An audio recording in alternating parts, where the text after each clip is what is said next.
Hello guys, this is Kanika.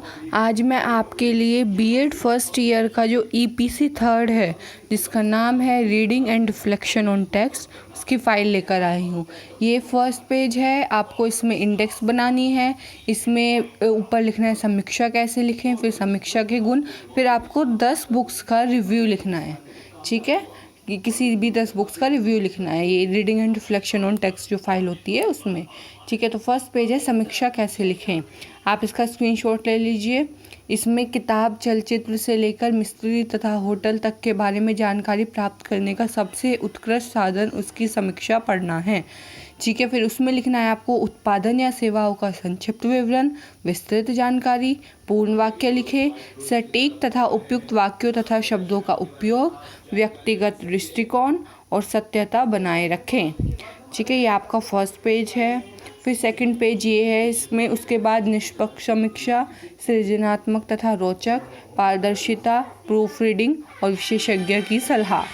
ठीक है, फिर आती है सावधानी। सावधानी में आपको ये लिखना है कि समीक्षा के दौरान अत्यधिक नकारात्मक विचारों से बचें। समीक्षा के दौरान सत्य तथा सटीक जानकारी दें। अगर आपके द्वारा दी गई जानकारी सत्य है तो आपके पाठक द्वारा अधिक सराहना मिलेगी।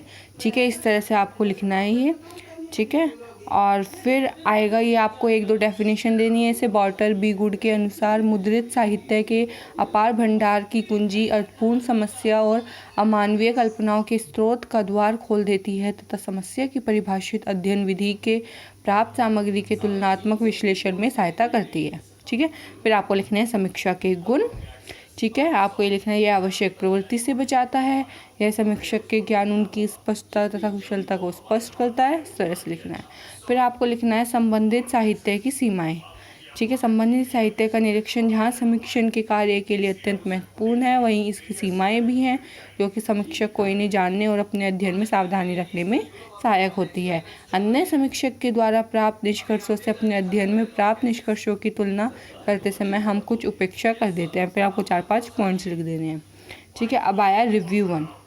रिव्यू 1 में आप जिस बुक से रिव्यू कर रहे हैं उस पुस्तक का यहाँ पे नाम लिखेंगे, लेखक का नाम लिखेंगे और प्रकाशक का नाम लिखेंगे। ठीक है, जिस भी बुक से कर रहे हैं, और इस तरह से आप एक समरी दे देंगे। ठीक है, ये रिव्यू 1 हो गया।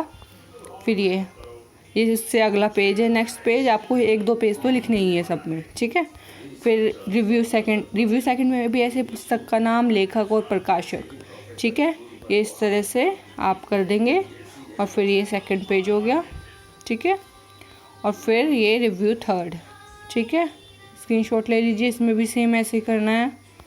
और ये इसके बाद। ठीक है, और फिर रिव्यू 4।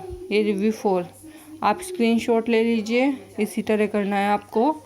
ये रहा रिव्यू 4 का सेकंड पेज। ठीक है, फिर ये रिव्यू 5। आपको 10 रिव्यूज़ लिखने होते हैं, पर अलग अलग कॉलेज में अलग अलग होता है। किसी में आपको 7 लिखने होंगे, किसी में 8, किसी में ज़्यादा भी लिखने पड़ सकते हैं, 10 से भी। तो इस फाइल में मैंने 10 आपको प्रोवाइड किए हैं। ठीक है, ये रिव्यू 6, फिर ये रिव्यू 7। उसी तरह आप अपने जिस बुक से आप रिव्यू ले रहे हैं उस पुस्तक का नाम डाल सकते हैं, लेखक का नाम डाल सकते हैं। ठीक है, ये देखिए, ये नेक्स्ट पेज। फिर उसके बाद रिव्यू 8, फिर ये उससे अगला पेज। ठीक है, और फिर ये रिव्यू 9। ये पुस्तक और लेखक डालना है इसमें। ठीक है, और फिर ये रिव्यू 10, ये देख लीजिए। ठीक है, और रिव्यू 10 का सेकंड पेज। तो फ्रेंड्स, ये थी आपकी reading and reflection on text की फ़ाइल। तो अगर आपने स्क्रीनशॉट ले लिया होगा और अपनी फाइल्स को कंप्लीट कर लीजिए। कभी भी आपकी प्रैक्टिकल की भी डेट आ सकती है। आपको आपके एग्ज़ाम की जो डेट है वो आ चुकी है। 22 मई से आपके एग्ज़ाम्स हैं, आपने देख ली होगी, वो ऑफिशियल डेट शीट है। तो अपनी तैयारी भी शुरू कर दीजिए और अपनी प्रैक्टिकल फाइल्स भी रेडी रखिए। ठीक है, पहले आपके शायद एग्ज़ाम होंगे, उसके बाद शायद प्रैक्टिकल होंगे, लेकिन कुछ पता नहीं चलता। हो सकता है पहले प्रैक्टिकल हो जाएं, अभी भी कुछ कह नहीं सकते। तो इसलिए अपना काम रेडी रखिए और अपनी प्रिपरेशन भी करते रहिए।